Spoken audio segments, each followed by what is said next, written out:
Good evening everyone. Today I am going to take the questions of current affairs as well as the international relations of Anubhav 4. Okay, so let's start with the question. Question number 82. ठीक है. The question is about bidriware, which is a metal art form, has been recently in news. Okay, the question asks about from which state this bidriware is.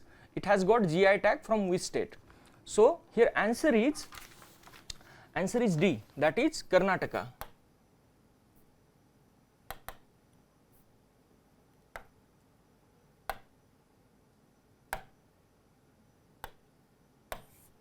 ठीक है, answer is D, Karnataka.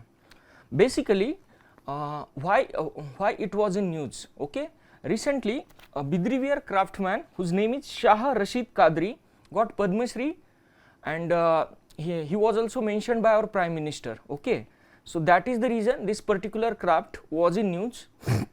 Okay, so basically this bidriware is a metal handicraft from Bidar region in Karnataka. ठीक है, it has got GI tag. Okay, so it has an influence of Persian art and Persian art basically. And when it comes to bidriware, you can see there is a use of flowers, leaves and geometric patterns on the bidriware metal craft. Okay, and this particular vessels which you are seeing, they are made up of the white brass which are painted with the black. Okay, nowadays, and also while blackening this white brass there is a use of soil from the Bidar fort. Okay, the soil that is particular to that fort in Bidar is used in blackening of these wares, okay, vessels.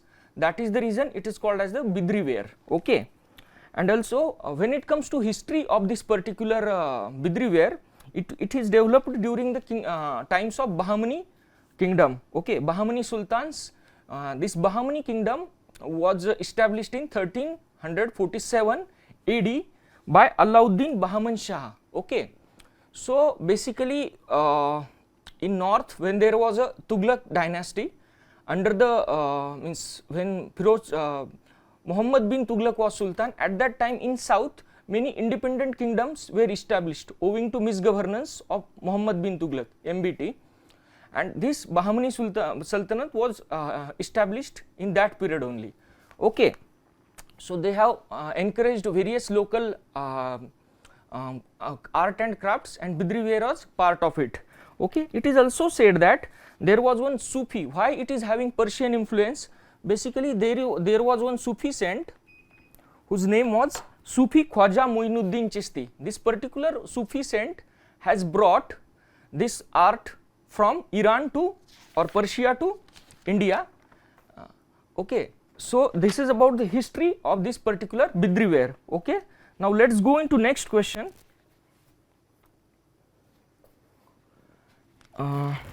Question number 83. It says about it mentions different historical monuments in India, that is Hampi, Sun Temple, Brihadeshwara Temple, Rani Ki Vav, Ajanta Caves, Dhamek Stupa and Sarnath. Dhamek Stupa, Sarnath. How many of the above are depicted on Indian currency notes currently in circulation? Currently in circulation, please underline this word. Okay, so here answer is basically only 3. ठीक है, that is Hampi, Sun Temple, Konark and Rani Ki Vav. Okay, so if we see basically answer is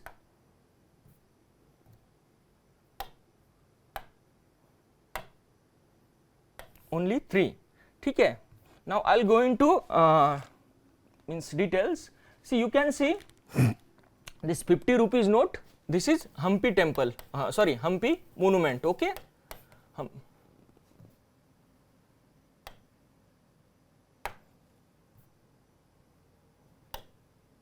this is Hampi monument.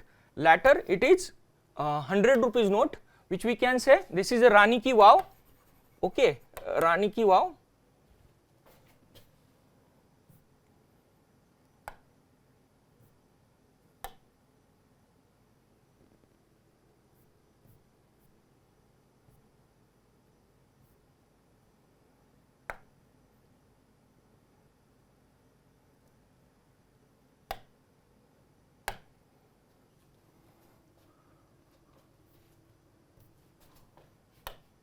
ठीक है, this is रानी की वाव इन 100 rupees note, okay, and this is 10 rupees note which covers the Sun Temple Konark, okay, Sun Temple, will of the Sun Temple Konark, okay. One thing I would like to mention, that in 1974 government as a means on a symbolic basis published one note of 1000 rupees in 1974, that was just symbolic measure of Brihadeshwara temple, okay. So but that is not in circulation currently, okay.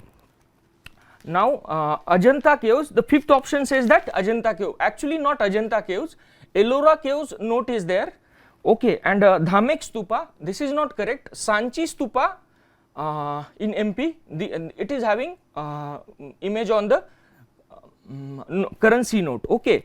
So here only 3 option is only 3A, ठीक है. Now let's go into next question.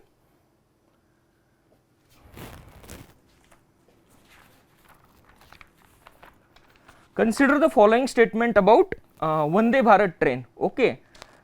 First is, it has superior energy efficiency due to magnetic levitation technology. This statement is wrong, okay. Second statement, equipped with indigenously developed antiviral system, this is true. Third is regarding lightweight lithium chemistry batteries, this is also true. And the fourth is, it is India's first semi high speed rail designed in collaboration with Japan, this is false, okay. Let us go into the explanation, okay.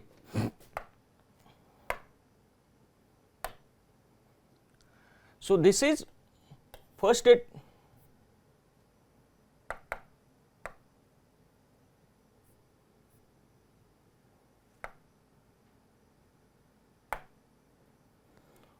First statement is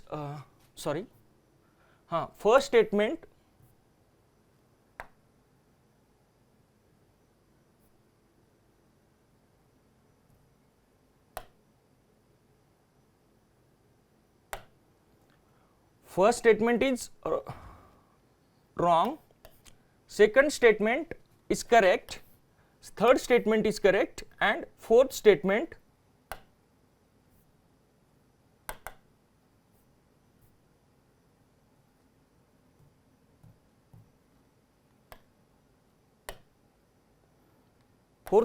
is wrong, okay. So here answer is B, only 2. Now let us go into explanation. Basically this Vande Bharat train, option 1 which says that it is equipped with magnetic levitation technology, this is wrong. Basically it is based on conventional wheel on rail technology which is there in the other trains of Indian Railways, okay. And there is a friction between the rail and wheels of the train which leads to friction, and thus it limits its speeds, okay. This magnetic levitation technology, it is used in the bullet trains or high speed trains in Japan, okay. So in which what happens in this particular magnetic levitation technology, there are powerful magnets which are set in rails of the train, which leads to floating, okay. It creates repulsion and it leads to floating, so it eliminates friction. But this is not the case with Vande Bharat train. So the first statement is wrong. Now the second statement which says that it has an antiviral system which is indigenously developed, yes, this is correct, because to promote proper ventilation as well as the air conditioning, okay. The third statement says that it uses lightweight lithium chemistry batteries, yes, with advanced battery management system for backup, yes, this is true, this is correct, okay. And the fourth statement says that it is developed in collaboration with Japan, this is wrong, because it is first semi high speed rail in India which is indigenously developed, okay. It is totally indigenously developed, so the fourth statement is wrong. So here answer is only 2. Now the question is regarding question number 85, it is regarding United Nations Conventions Against Corruption, okay. So the first statement says that it is only legally binding universal anti-corruption instrument, yes, this is true. it requires its parties to address corruption in political finance. This is also true. And third is India is signatory to UNCAC. Yes, this statement is also true. So the answer is D, 1, 2, 3. Now let's go into the explanation. Okay, so this particular United Nations Convention Against Corruption, it was basically adopted in 2003 and it came into force in 2005. Okay, so it has, yes, it is only legally binding anti-corruption instruments, and it has 187 state parties. Okay, 187 nations are it parties to this particular convention, which makes it almost universal. Okay, so the question option 2 says about parties to address corruption in political finance. Yes, this is true, because this particular convention contains one separate chapter on ensuring transparency in funding to political parties and candidates. Okay, which totally deals with this political finance. Okay, so that is the reason, because of the electoral bond issue, means that particular convention was in also news. Okay, so this option 2 is correct. And third, it says that India is signatory to UNCAC. Yes, this is correct. India, since 2011, India is signatory to UNCAC. So hence answer is D. Okay. Now let's go to next question. Question number 86. Okay. So what this question number 86? It tells about 3 schemes of Government of India. The first is Amrit Dharohar Capacity Building Scheme. The second is MISTI, and third is PM Divine Scheme. Okay, how many of the both schemes will have a direct impact on the biodiversity conservation? For this question to be answered or MCQ to be answered, we need to know what are the details of these particular schemes. Okay, so let's go into here. Answer is basically B, only 2. Why only 2 B answer? Because let's go into each one scheme. Okay, this Amrit Dharohar Capacity Building Scheme, this is a joint initiative of Ministry of Tourism and Ministry of Environment, Forest and Climate Change. Okay, so what is the purpose of this scheme? Okay, capacity building of local community members around different Ramsar sites in India. You know, the Ramsar sites are related to the wetlands, which are of particular importance, and what it aims to the conservation of the wetland ecosystem. Okay, so this scheme is ultimately lead to the biodiversity conservation. You also know wetland give habitat to n number of the species. So from the perspective of the biodiversity conservation, this scheme is important. Okay, now this particular scheme gets inspiration from the Amrit Dharohar initiative. What is this initiative? This initiative, particularly this particular Amrit Dharohar initiative, was announced in budget 2023-24. So what was the purpose of introducing this initiative? That promoting universal conservation values of Ramsar sites in country and to support local livelihoods as well as communities. Okay, so it is having a dual purpose or a kind of win-win situation, promoting biodiversity conservation as well as ensuring livelihood promotion to the communities.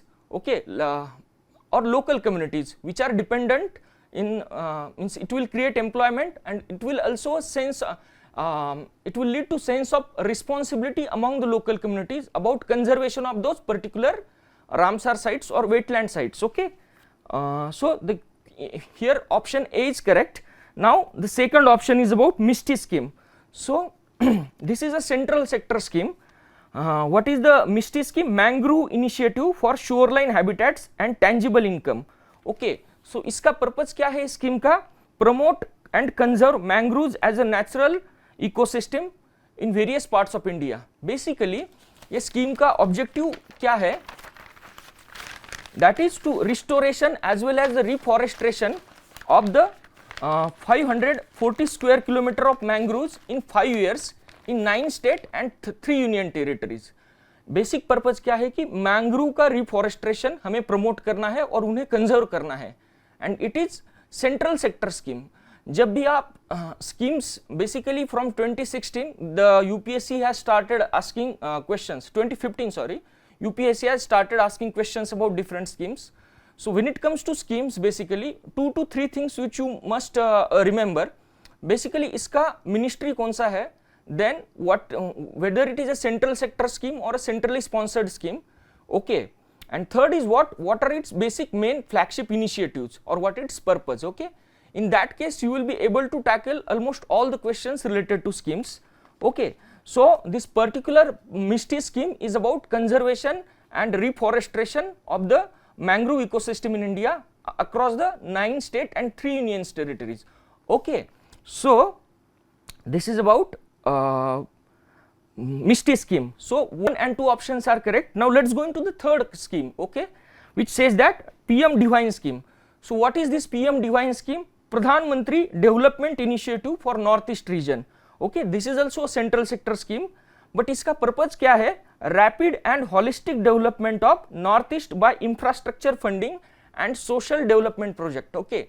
It is not directly or indirectly related to biodiversity conservation. That is the reason answer is only 2 that is 1 and 2 scheme.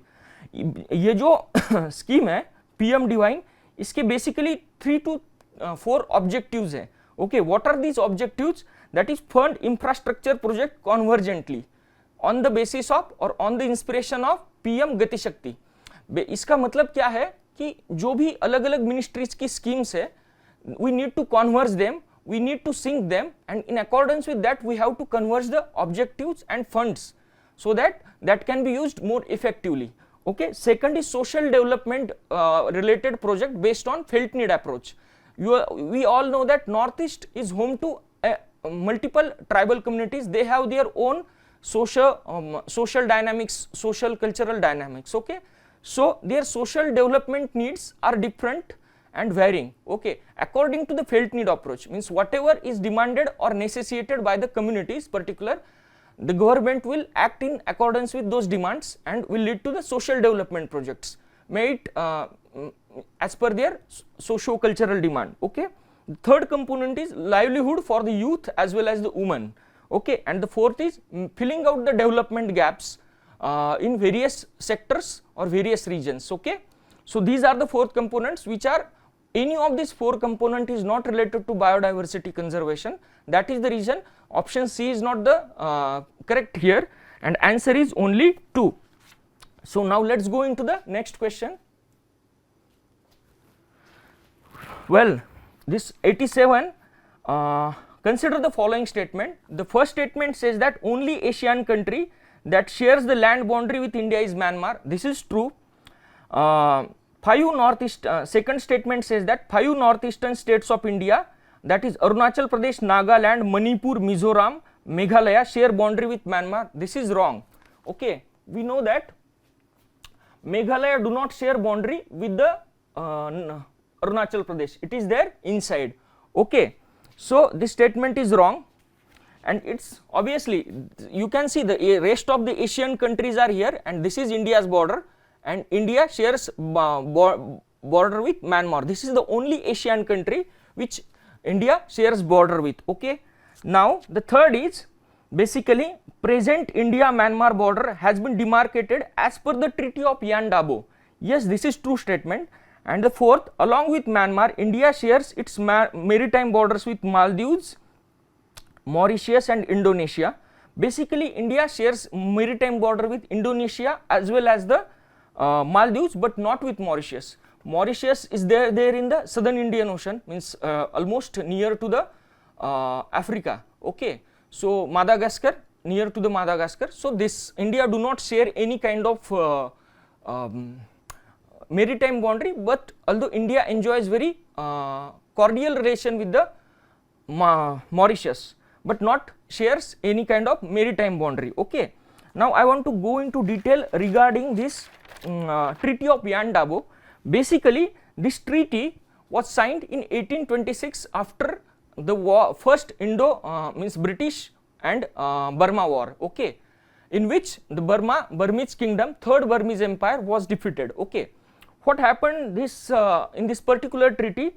It was basically kind of war indemnity treaty that was imposed on the Burmese empire by the British, okay. It led to the significant territorial concessions as well as the economic provisions, उसमें territorial concessions क्या थे, that Burma had to cede Assam, Manipur as well as Arakan part to the Tenasserim to the British, okay, and Assam was annexed by the British. Since then Assam is with India only, okay. So it led to the opening of many avenues of trade as well as commerce for the British Empire, okay. Also British got access to the teak or sagwan plantation in the Brahmadesh. So that time it was called as the Burma. Today it is called Myanmar.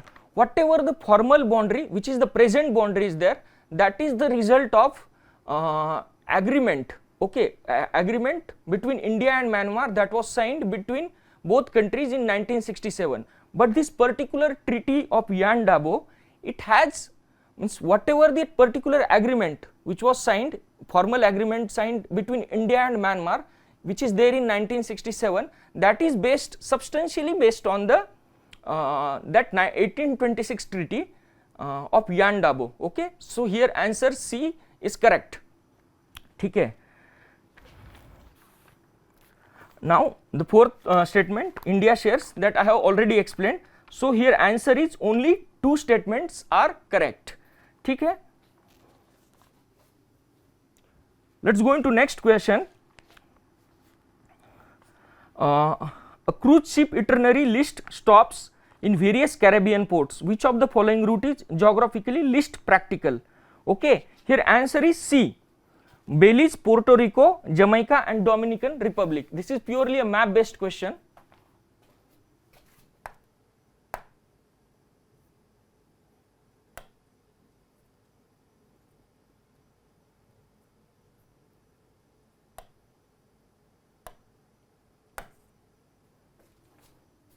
You can see what is the option, answer C. Belize is located somewhere here, okay, this is Belize, okay. Then Puerto Rico, okay, Puerto Rico is situated here, okay. After that what is say Jamaica, okay, from Belize we are going to Puerto Rico, then we are again going to Jamaica, okay. And after Jamaica we are going to Dominican Republic, this is here, okay. Sorry, Jamaica is here and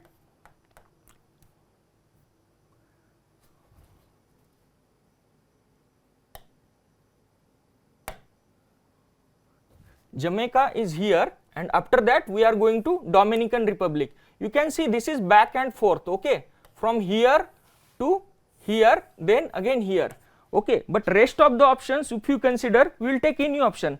This is Colombia, okay. If we take Colombia, it is here, okay. Then Panama, it is here. Then Costa Rica, it is situated here, and Haiti, which is situated here. Among in all those options, this is the longest route, okay. We have to go here, again back here, again here, okay. Based on this 2 and 4th movement, here answer is C. Particularly the basic purpose behind asking this question is regarding whatever these means from maps perspective, these difficult regions are there, we are supposed to have very detailed knowledge about that, okay. And also this particular Martinique was in news few weeks ago, so you are also supposed to have a knowledge of current affairs, okay. In that perspective this particular question was asked, okay. So here answer is C.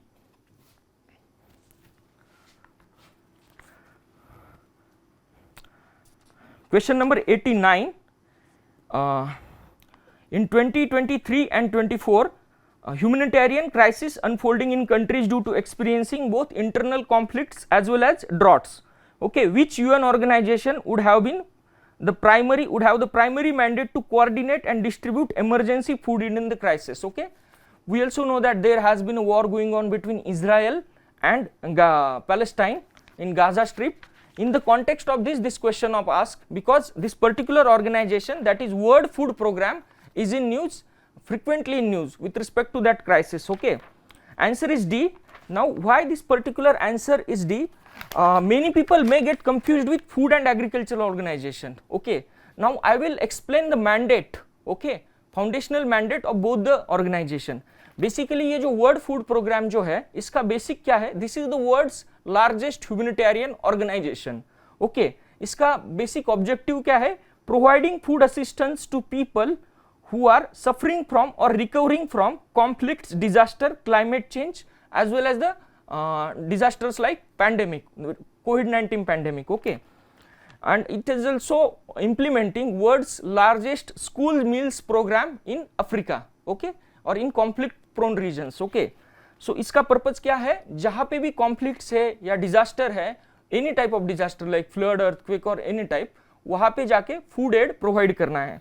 Now what about food and agriculture organization? Basically इसका mandate अलग है. This is a specialized agency of United Nations and इसका basic purpose क्या है? To defeat hunger all over the world, irrespective वहाँ पे कुछ conflict है या नहीं है, या वहाँ पे कुछ disaster हुआ है कि नहीं है, it is not the concern. इनका universal mandate है that to defeat hunger of all forms everywhere in the world. Okay, food security, food as well as the nutritional security for all, and ensuring regular access to food to lead active and healthy lives to all the people on the planet. Okay, so this is about UN Food Agriculture Organization, and the question here answer is World Food Program, which deals with the providing food to the people in the crisis. Many people, some people may think that OCHA, that is Office for Coordination of Humanitarian Affairs, that may be provided, but इसका basically mandate क्या है कि it supports the humanitarian organization or NGOs which are working in the conflict prone areas based on the need. इनका direct food assistance देना इनका काम नहीं है. जो भी NGO, for example those working any kind of assistance giving to the people in conflict prone areas, उनको assistance देना ये इस organization का काम है. So here answer is D, that is World Food Program. Okay, now let's go into the next question.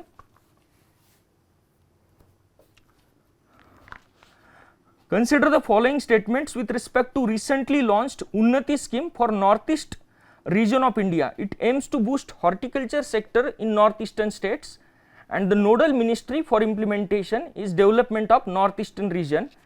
So here the both statements are wrong. So answer for question number 90 is D. Okay, so basically ये जो उन्नति scheme है इसका long form क्या है कि उत्तर पूर्व transformative industrialisation scheme. So it is not at all related to horticulture sector development. Okay, so the first statement is wrong, and इसके basically तीन components है. Capital investment incentives for the industries in northeast region, central capital interest subvention scheme for the loans for the industries. Okay, and the third is manufacturing and service sector linked incentives. Okay, so this particular scheme is not at all related to the horticulture sector.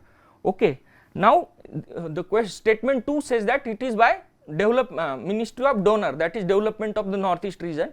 Wrong. This is initiative of Ministry of Commerce and Industries, उसमें भी Department of Promotion of Industry and Internal Trade. Okay, जो ministry की department है ये इसका initiative है. So the statement 2 is also wrong.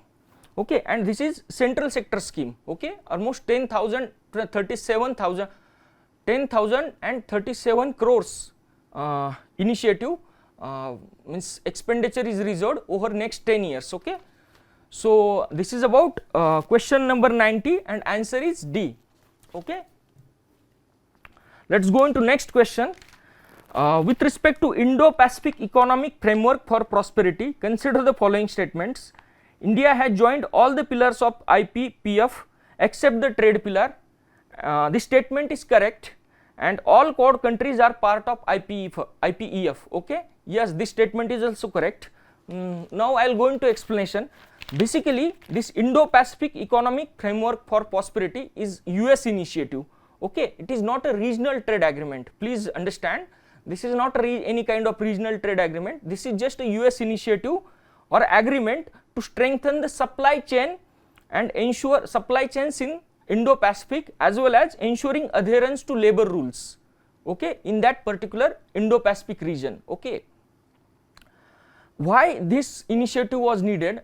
Basically, when COVID-19 pandemic was erupted in the started, that time world has realized necessity of diversifying the supply chains in the context of prevalence of that or intensification of that particular pandemic in China, which the world has realized over dependence of China for supply chain. Okay, that is the reason many countries, including the Quad countries, have taken various initiatives, including this one, to diversify supply chains, okay, to ensure smooth working of industries in case of any kind of pandemics or any kind of disruptions.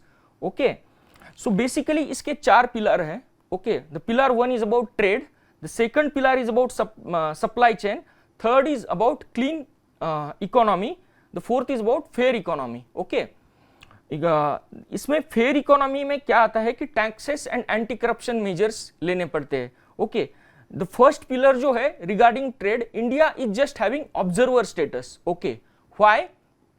Basically India feels that whatever the issues raised by the trade pillar of the Indo-Pacific economic framework, they are not aligned with India's domestic trade policies. Okay, so that is the reason India has decided to remain as an observer player in case of trade pillar. Okay, India is a part or a member of rest of the three pillars, that is supply chain, clean economy and fair economy. Okay, so here answer is D.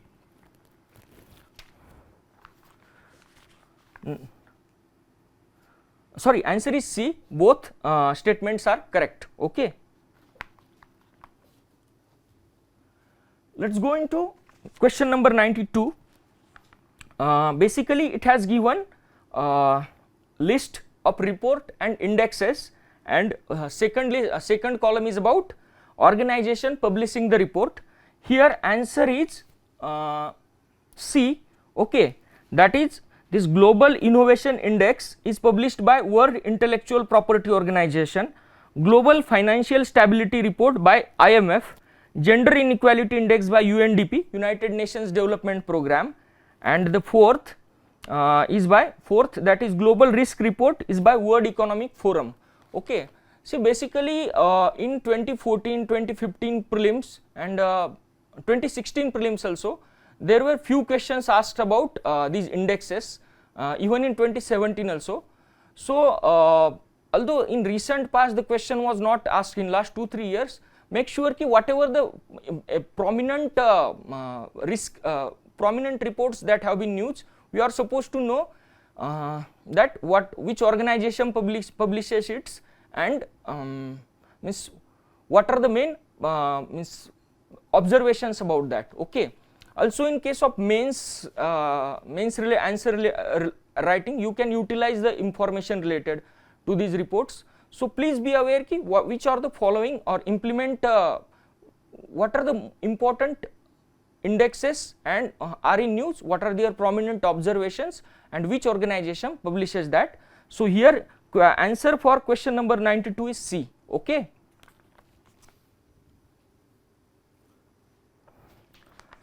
so the question number 93, this particular question explains that this Middle Eastern country is located on the southeastern shore of the Mediterranean Sea, and there is a explanation. Okay, its southern tip lies in the Gulf of Aqaba, which connects it to Red Sea. It has a diverse geography which include desert landscape in the south, courtesy of the Negev resort, and fertile lands in the north. Okay, coastal plains along the Mediterranean.